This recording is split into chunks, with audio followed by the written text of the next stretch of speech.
You were born to defy the impossible. From the first beat of your heart, your body screams at a seemingly insane pace, much faster than anyone could imagine. Your heart beats at over 100 beats per minute, and yet, against all odds, you remain alive. You are so tiny it's almost exaggerated. You would fit on the tip of a finger, weigh less than a hair clip, and yet you carry within you a machine that defies the laws of physics. You are born, and the world demands more than any human being could bear. Constant hunger, immediate hunger, hunger that devours your own tissues if you stop. You don't learn to be afraid. You learn to move. Your first home was woven with impossible threads, silks that stretches, yields, accompanies your growth like a living cradle. This nest was made by hands that don't speak, but teach with patience. How to retreat, peak, try again until one of those many attempts reaches the nectar. Life forces you to fail so that you can finally succeed. And then, when sweetness touches your tongue for the first time, for a second the universe falls silent. The urgency ceases, the anxiety calms, you are pure energy. But this tranquility is brief. The next pulse returns you to urgency, to breathing, to searching, to conquering. Your flight is no ordinary act, it's a unique biomechanical invention. Your wings trace infinities in the air, describe perfect figure eights, and support you where any other bird would fall. You can soar against the current, move backward as if defying the wind, and traverse paths impossible for other creatures. You are precision personified. Your muscles respond with sub-centimeter accuracy. Your spatial memory is a perfect map of flowers and nectar-rich nooks. You know every point of the territory, as if it were your fingerprint. You know when the reward will return, and how much energy it will cost you to reach it. In this map, your life is written flower by flower, wingbeat by wingbeat. But night calls you back. When darkness falls, your body shuts down as if someone had flipped a switch. Your temperature drops drastically. Your heart rate slows to less than half. You don't sleep in the human sense. You enter an ancestral state, a brief hibernation called torpor, where life is reduced to its essentials. If you didn't enter this physiological refuge, you would wither before dawn. Millions of years have etched this response into your genes, a brutal and elegant solution to an ancient problem. You didn't learn it, nor did you choose it. You inherited it. You are contained ferocity. Your size doesn't define your courage. You hunt prey 2, even 4 times your size. You defend tiny territories with an aggression that surprises the observer. 3 flowers can be your entire universe. What fits within that perimeter determines your destiny, and yet nature holds its ironies. Often, what brings you down is not a stronger enemy, but the eternal patience of a motionless hunter. A praying mantis, motionless as a monument, waits and captures with mathematical precision. In seconds, you vanish into thin air. The encounter is brief, definitive, silent. For a praying mantis, speed is irrelevant. Its virtue is time. The jungle, the bushes, the branches, all contain traps woven by waiting. Your metabolism is a relentless engine. Every 15 minutes, you need to refuel. If you don't, your body devours itself, consuming muscles, organs, life itself. There is no pause. Imagine a hunger that knows no reason or season, a constant demand that forces you to fly, to search, to risk. And just when it seems that your existence is reduced to this perpetual search, the world summons you to something even more extreme. A migration that defies the very idea of resilience. At a certain time of year, something inexplicably changes inside you. It's not learning or simple instinct. It's a biological command that imposes an absolute urgency. You start eating as if the clock of your life is speeding up. You double your mass in a few days. Weight becomes fuel, a reservoir. You reach the coast, and before you lies only the ocean. There are no intermediate stages, no rest. 800 kilometers of emptiness. Each beat of wings is a gamble against the wind, against the cold, against the night. If you fall, there's no turning back. If the weather turns treacherous, the result is death. Those who survive make history without even knowing it. Hundreds of species in their family undertake migrations that border on the impossible. There are individuals that cross the gulf, the current, entire nights without stopping, and do this repeatedly throughout their lives. A female can cross this void dozens of times. Her existence is measured in journeys that other animals don't even consider. Think of the magnitude, occupying a tiny body, feeling within it the force of a tireless engine, and facing a sea that to many would seem an insurmountable abyss. Courage is not a choice, it is lived. Thus, the landscape becomes a stage of chance. The wind decides who arrives and who doesn't, the storm chooses without mercy. Sometimes on isolated platforms, workers find exhausted, almost inert bodies succumbing to fatigue. Sometimes they survive, sometimes night wins. What is truly moving is not just the physical endurance, but the individual's blindness to their own heroism. You never know you were extraordinary until others tell your story.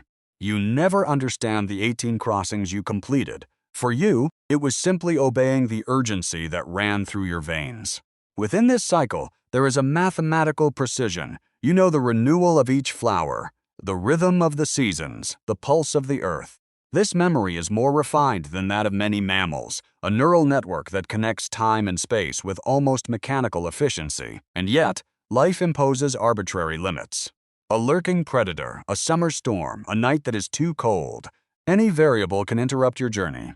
You become an acrobat of the weather, a mathematician of the wind, calculating probabilities with the pulse in your throat. Your anatomy is a lesson in design. Your wings, your shoulders, your muscles, everything is sculpted for soaring and performing extreme maneuvers. In this scenario, there is no room for error. Each beat of your wings burns calories. Each pause represents a risk. You are one of the most efficient biological engines in existence. Tiny, fast, precise. You are living proof that evolution doesn't seek arbitrary beauty, but rather functional solutions. A body that vibrates with such a clear purpose that survival is an octane dance of frenetic effort. But the story is not just about heroic deeds. There is also a profound fragility. The dependence on specific flowers, the narrow margin between energy reserves and catastrophe, the vulnerability to environmental changes, all this constitutes a fitting tragedy. Imagine a world where your entire existence depends on the presence of 3 flowers, on climate stability, on the balance of an ecosystem. A single disturbance, a frost, a drought, the loss of a habitat can undo a process that took millions of years to complete. Fragility and magnificence coexist in every beat of a wing. And yet, within this fragile magnificence lies a determination bordering on the mystical. There is no awareness of being a hero, no pride, only a biological imperative fulfilled without question. This determination transcends generations. The passage of time has tested strategies, rejected those that didn't work, and maintained those that did. That's why you arrive with such a refined repertoire of answers. Because your ancestors always returned, persisting night after night, season after season. What is most disturbing is that this persistence occurs without the mind registering it. Migration cannot be described, calculated, or narrated. It is simply carried out. And in this execution lies its brutal beauty, life in action, without legends, without witnesses, only movement. Nature needs no embellishments to impress. Its drama is inscribed in the simple act of moving minuscule resources from one place to another, against all odds that any modern compass would consider senseless. Imagine the scene. An exhausted female perched on a branch at dawn, the breeze carrying the scent of salt and distant earth. Her body, after hours of struggling against the air, seeks a place to rest. Her heart, which previously beat at a disproportionate pace for its size, begins to regulate. She doesn't know she crossed an ocean. She didn't know she needed to. She simply crossed. And if today there are 340 species that repeat this story, it's because someone failed once and others found a way to continue. This continuity is both miracle and routine. Living on the edge has consequences. Chronic hunger shapes behaviors, aggression, territoriality, cognitive efficiency. Some birds become fierce defenders of their territory because protecting 3 flowers is protecting all life. Others develop a spatial memory that rivals that of human maps. Some migrate incessantly until their bodies can no longer endure it. A few, the luckiest, survive long enough to repeat the cycle many times, carrying forward the promise of the species. And when the end comes, it's not solemn. It happens with the simplicity of a failure, a headwind, a patient predator, a night that grows too cold. The drama doesn't need a final explosion. Its intensity lies in the accumulation of small acts that, added together, form an epic. Each victim is a lesson. Each survivor is a testament to adaptation. Nature, in the end, doesn't judge. It selects. Perhaps the most disturbing aspect of all this is that the astonishment we feel upon hearing this doesn't transform the person experiencing the situation. There's no internal narrative that transforms it into glory. There's no awareness of heroism, only the faithful repetition of a biological imperative. This forces us to rethink the idea of courage. Perhaps the greatest bravery belongs to those who obey without knowing why, to those who fly because something inside them says go, and there's no room for fear. So tell me now, when you think about this miniature world where life is measured in wing beats, spatial memory, and nights traversed by emptiness, what impresses you more? The precision of a system that requires less than a centimeter to survive, or the absolute indifference of the environment that decides who lives and who dies? Are you more amazed by the brutal simplicity of hunger that never subsides, or by the mechanical beauty of a designed to defy gravity? Nature doesn't offer gifts. It offers challenges and solutions. And in this exchange, what seems most impossible becomes commonplace.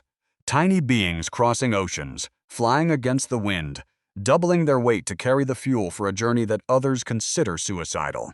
No elaborate poetry can exalt the simple fact that they do it. The merit lies in the continuous action, in the repetition without glory, in the fidelity to an urgency that transcends generations. Ultimately, the question isn't how heroic they are, but why we remain amazed. The answer may lie in our own scale. A small animal that masters the dynamics of the air reveals a vital intelligence that operates beyond our parameters. This forces us to understand that greatness doesn't always present itself in human proportions. Sometimes the most sublime epic fits in the tip of a flower. And when you hear their story, remember that the extraordinary needs no embellishment. Simply observe it attentively and let its rhythm transform your perception of what is possible. Night returns to outline the horizon, and in this twilight, the tiniest life recovers its darkest pulse. The torpor dissipates with the first light, and with it, urgency is reborn. A hunger that is not emotion but law. Each drop of nectar you take carries the weight of ancestral decisions. Each flower you mark on your inner map is a victory against entropy.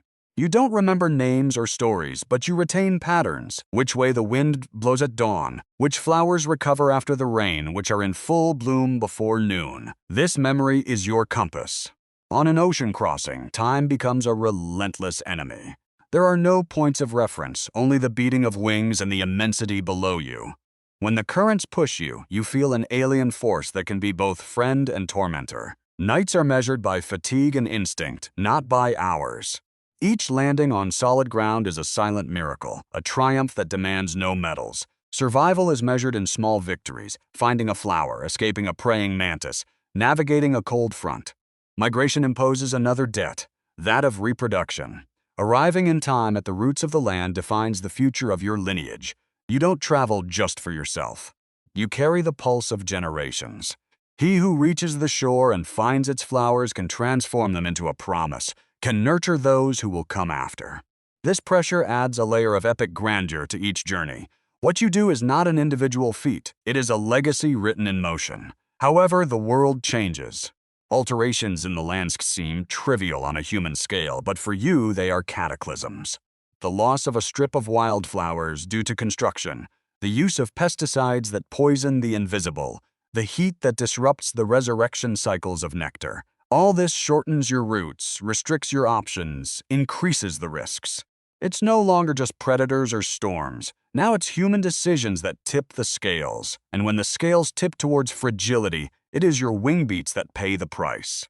But nature resists with ingenuity. Some populations discover new routes. Others expand their repertoire of flowers. Imposed changes can drive adaptation. And in this process, new strategies are forged. Some individuals prolong their stay at resting points, others risk alternative routes. Resilience emerges as a response, a silent creativity in the face of environmental pressure. However, the capacity for adaptation has limits. Evolution has never been a guarantee, only a possibility. And amidst all this, the wonder of the everyday persists. Suspension in the air, the precision of a peck, the hunt for an insect with the fury of a giant. Every movement is calculation and poetry. Every life displayed in this microcosm is a lesson in how the small can sustain the immense.